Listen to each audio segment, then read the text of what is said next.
And that is why today I am announcing this government will make a new free-of-charge digital ID mandatory for the right to work by the end of this Parliament. Let me spell that out.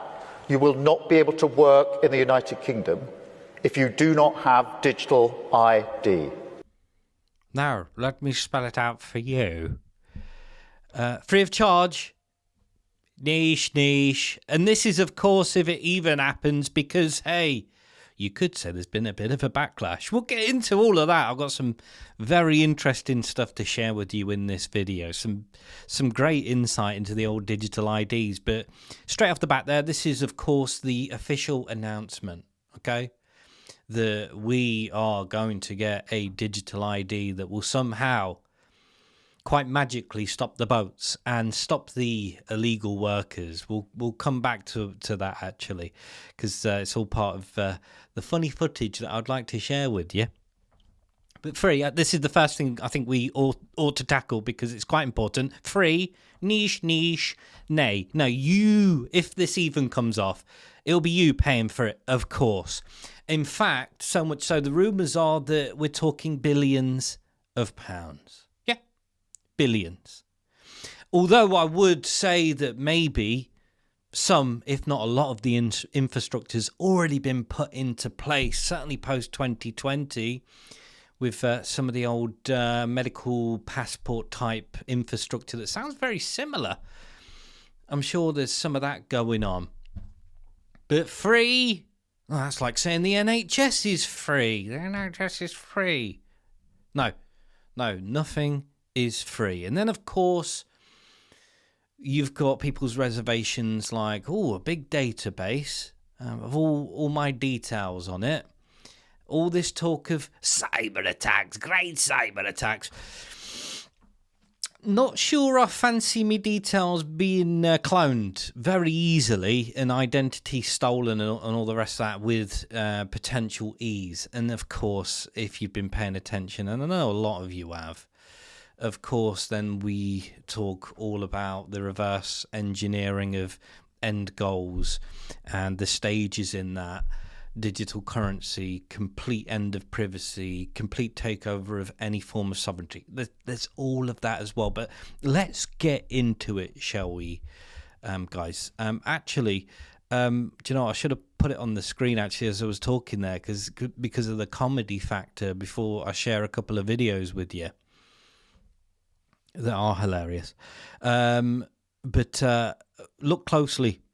This is probably what the Brit card is going to look like. If it, and look, I want to reiterate here, it's a big if. Yeah, let's not forget, it's not all doom and gloom, guys. Let me tell you that right now. There's some updates on this that, straight off the back of the announcement. I don't think it's going to come off. I just don't think it's actually going to happen. And I know even from yesterday, with announcements like that, I had that instant doom hit me, that instant feeling like it really reminded me of when they came on and made the announcement of the lockdown the first time. And that was like, oh, what? And that's when I knew things were going to be different. This certainly has got the same sort of vibes about it. But maybe it's through experiences like that you sort of get even more insight into how these things might pan out. And yeah, I'm really not sure about this one. The thing to highlight here, and the reason I wanted to bring it up, just have a look there. Keir Rodney Starmer. I thought, because this was shared on media. Keir Rodney Starmer. They just kind of made that up. No, that's his actual name. That's his actual name. Keir Rodney Starmer. Rodders. Just a bit of fun. Let's go into some of those videos that I've mentioned. How popular are ID cards amongst us Brits? Yeah, look, it's an interesting one. They're quite a lot more popular than you might expect, given some of the commentary on it. If you ask the public just up front, do they support or oppose ID cards? The majority do. 53% say they support them. Just 9% say they oppose them. What? Who is this guy? He's having a laugh, isn't he? Where's he got them stats from? And I tell you why. I bring this up immediately. There was this little petition done, right? Literally within hours. The last time of looking at it, right? Just a day after I heard it being announced, over 1 million signatures to oppose it. Over 1 million. It's like rocketing up even from that now as we speak. But the last time I checked it, it just gone over the 1 million, right? And it's obviously clearly going to continue to go over that because of those issues that we mentioned earlier, perhaps. But let's play a little bit more. That said, people are susceptible to arguments against, and it's quite soft support, so it might be one to keep an eye on.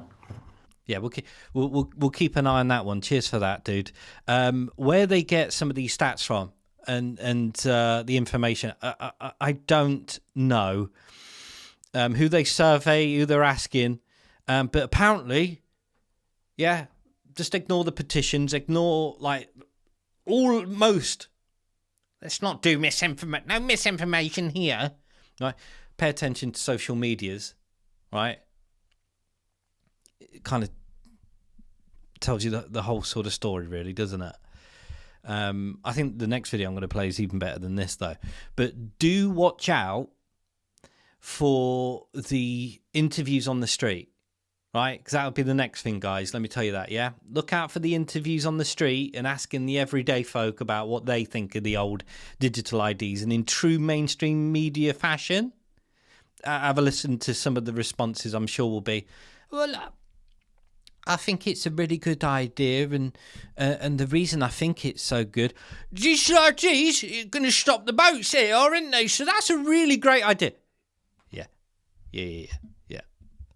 All UK citizens will have to have one. Well, the plan is that we're going to roll this out by the end of No, Parliament. my question is, what if I don't? What if I've got my job, so I don't need to show this to anyone. So what if I just don't do it?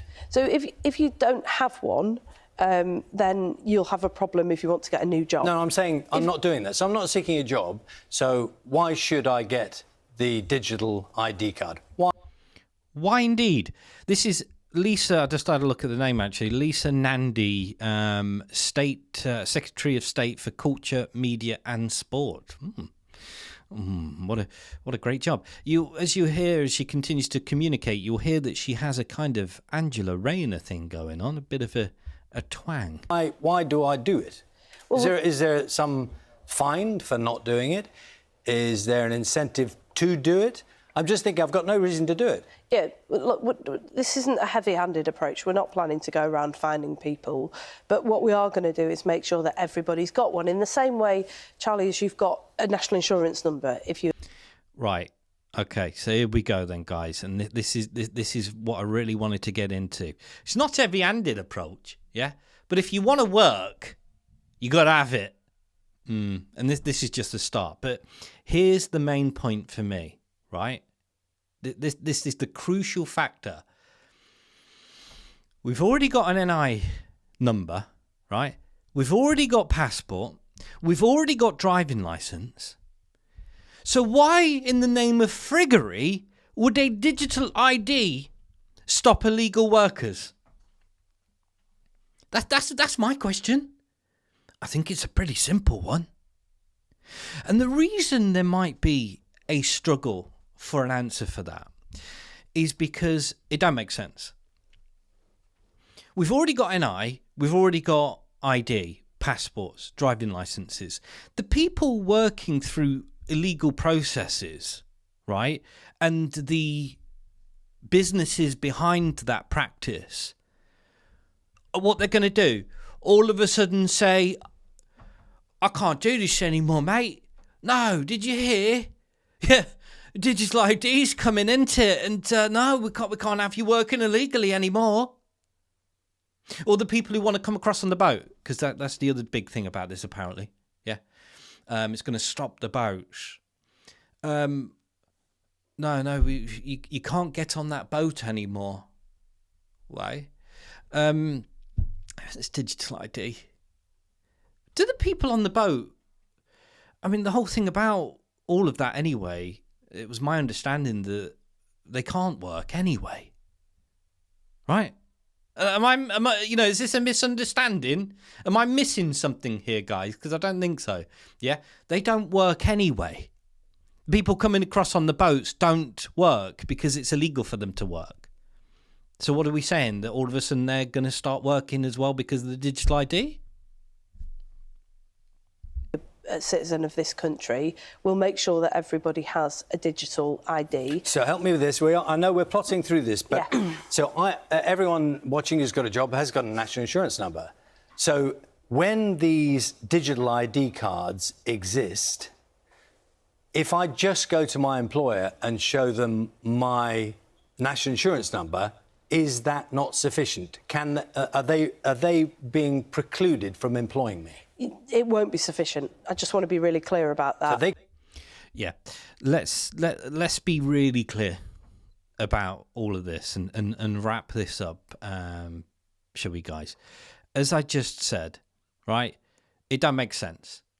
Yeah, it just doesn't, right? Whatever the selling point is, stopping the boats, stopping illegal workers, or potholes, that was the other one from the T. Blair Institute. You can report potholes. Running all the way, right? Okay.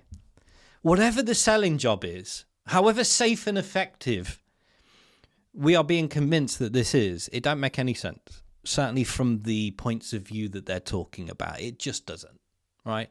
We've got NI numbers. We have passports. We have driving licenses.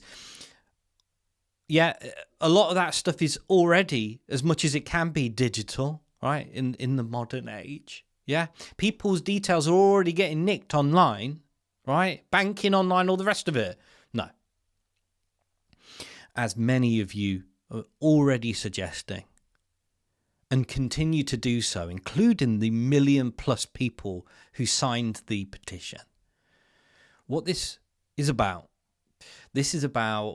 people's details, including their most intimate and private, being online to, whether immediately or moving forward, be biometric, which, again, in regards to, well, that's as intimate as you can get. Going on a mass state database, right, that however secure that may be, it's never going to be fully secure, ever. Based on what's been going on, ever. That's just evident, right? Never going to be fully secure on a database with all the details. This ID will then be linked with all services, health, banking, finance, digital currency, yeah, to eventually then become like a social credit scoring type system where carbon credits and all the rest of it will all be managed through it, right? To the point where if in the very near future, and the weather's the big subject, guys, is it not? If the big subject continues to be the change in the weather, which it is, and we all need to be saved in the most safe and effective way, yeah? What's the best way to do that? Well, if you had a system, a mass database, where you could not only control currency, digitally expire currency, digitally make it so people can only spend it on certain things, including maybe there needs to be a clamp down on beef and you're buying steak. Maybe there needs to be an allotment of what you can have on your gas or your electric gas. Gas is being faded out, but let's go with the lecky. Maybe all that needs to be managed, and maybe the plebs need to be put in line with what they can and can't do. See, at the moment, it's still pretty difficult, even with all the smart meters, but a database like that? North Korea, China, Estonia. All current examples. Do let me know if you think I've missed anything, guys. I hope not, but as always, I enjoy reading your comments. Ta-ta.